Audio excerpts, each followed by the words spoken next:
যদি কথা বলি, আমরা কিছু ব্যত্যয় দেখতে পাই, কিন্তু এই ব্যত্যটা কেন আমি জানি না। আমার নেতা জননেতা তারেক রহমান বলেছিলেন, মনোনয়ন যাকে দেওয়া হবে সবাই তার পক্ষে কাজ করবেন, এবং ৩০০ আসনে যারা প্রার্থী ছিলেন তারা হাত তুলে বলেছিলেন দানের শীষ যার কাছে যাবে আমরা তার কাছে চলে যাব। এই অঞ্চলে আমরা এটার ব্যত্য দেখতে পাচ্ছি। আমি ২০০৮ বা ২০১৮ ইতিহাস যদি না বলি, সেদিন কোনোভাবে জ্বালাও পোড়া হয়নি, সেদিন রাস্তা বন্ধ করে দেওয়া হয়নি, সেদিন জনদুর্ভোগ তৈরি করা হয়নি।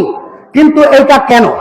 এইটার যদি হয়, এটার ব্যতিক্রম কথা যদি আমি বলি, হয়তোবা কারো গায়ে লাগতে পারে, আমি সে কথা আর বলছি না, সময়ের স্বল্পতা আছে। শুধু একটা গল্প বলে আমি আমার বক্তব্যটা শেষ করতে চাই। আলাদিনের চেরাগের কথা আপনারা নিশ্চয় জানেন। এই আলাদিনের চেরাগ ঘষা দিলে নাকি দৈত্য চলে আসে। তো ঘষা দেওয়ার পরে দৈত্য চলে আসছে। দৈত্যকে বললো, আমার শত্রু আছে, ওই শত্রুকে মোকাবেলা করবার জন্য তুমি আমাকে ৫ কোটি টাকা দাও।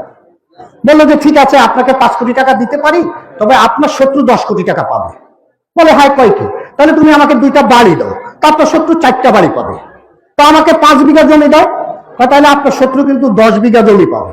এখন দেখে যে সে শত্রু মোকাবেলা করতে পারছে না, এখন করার কি আছে? শত্রুকে তো ঘায়েল করতে হবে। দৈত্য, তুমি একটা কাজ করো, তুমি আমার একটা চোখ কানা করে দাও, তাইলে শত্রুর ২টা চোখ কানা হয়ে যাবে। ঠিক এমনি ভাবে আজকে ফরিদগঞ্জের রাজনীতিটা চলছে।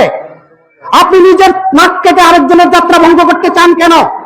আপনাকে বুঝতে হবে এটা ধানের শেষ, আপনাকে বুঝতে হবে এটা বাংলাদেশের উন্নয়নের পথে, আপনাকে বুঝতে হবে এটা ১৭ বছরের নির্যাতনের ফসল। আমার নেতা কর্মীরা আজকে গ্রেপ্তার হয়েছে, শুধু তাই নয়, আমার নেত্রীকে বালুর টাক দিয়ে আটকে রাখা হয়েছিল। এই ইতিহাস কি আপনারা ভুলে গেছেন? আমার নেত্রীকে বাংলা মোটরে হত্যার চেষ্টা করা হয়েছিল, আমাদের মানুষগুলিকে গুম করা হয়েছিল, আমাদের মানুষগুলিকে কাঠ পায়রা দেওয়া হয়েছিল। আমরা মৃত্যুর ঝুঁকি নিয়ে রাজপথে লড়াই করে গণ অভ্যুত্থান সৃষ্টি করে আজকের এই পরিবেশ তৈরি করেছি দানের শিক্ষা করতে হবে। এই ইতিহাস ভুলে গেলে হবে না। ষড়যন্ত্র গভীরে আছে আজকে আমাদের, আমরা ইতিহাস ভুলে যাব না। যখন এই জামাত ইসলামকে বিভিন্ন ভাবে আওয়ামী লীগ সরকার নির্যাতন করছিল, তখন আমরা বিএনপির মানুষগুলি তাদের পক্ষ অবলম্বন করেছিলাম, যে কারণে আমাদেরকে রাজাকার হিসাবে আখ্যায়িত করা হয়েছিল। আমরা সেই বদনাম কাঁধে নিয়ে চলেছি। ২০১৮ সালে জামাত ইসলামের নিবন্ধন ছিল না। আমার নেত্রী, দেশনেত্রী বেগম খালেদা জিয়া তাদেরকে দানের শীষ মার্কা দিয়ে নির্বাচন করবার সুযোগ করে দিয়েছিল। সেই জামাত আজকে সেটা ভুলে গিয়েছে। জামাত এমন ভাবে আপনাদের কাছে মিথ্যাটাকে বাণী হিসাবে স্থাপন করছে, তাদের এই মিথ্যাটাকে এমন ভাবে সাজিয়ে বলছে, মনে হয় যেন তাদের এই কথা বিশ্বাস না করলে বোধহয় পাপ হবে।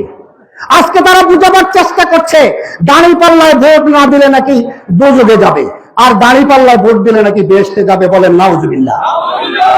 এই জাতীয় মানুষের মুখ উন্মোচন করতে হবে, তাদের চেহারা উন্মোচন করতে হবে। কোনোভাবেই তাদেরকে মিথ্যাচার ইসলাম বিক্রি করে আমাদের সহজ সরল ধর্মভীরু মানুষদেরকে যাতে বিভ্রান্ত করতে না পারে, সেই দিকে আমাদের সকলের দৃষ্টি রাখতে হবে। আর একটি কথা বলে শেষ করতে চাই। আমার এই অঞ্চলে গত ১৭টি বছর আমার এই ফরিদগঞ্জে আমার বন্ধু, আমার সহযোদ্ধা, আমার বিএনপি কর্মী এবং নেতৃস্থানীয় লোক যারা আছেন, তারা অনেক নির্যাতনের শিকার হয়েছেন। আমি বিশ্বাস করি বুড়োটিন থাকতে পারে, কিন্তু ধানের শীষ তো এক থাকবে, দল তো এক থাকবে, দেশ তো এক থাকবে, আমার বৃহত্তর স্বার্থ তো এক।